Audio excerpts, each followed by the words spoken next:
Magandang araw sa ating lahat. Ito may ginawa tayo isang refrigerator, walang power. So ang pinalitan natin ay yung kanyang relay. Tapos nagpalit na rin tayo ng wire dahil nginat-ngat ng daga.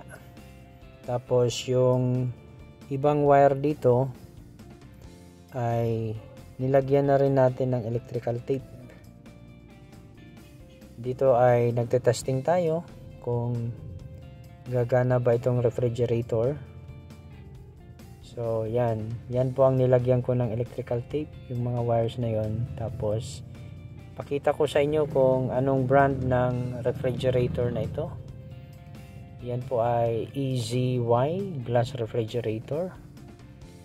Bali ito po yung kanyang freezer. Pansin natin nagsisimula na siyang magkaroon ng yellow, nag-a-ice na siya.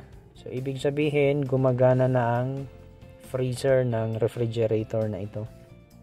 Check natin dito sa ibaba. Okay naman, may ilaw. At nararamdaman natin dito na medyo malamig na ito. So ibalik natin dito sa may freezer. Yan.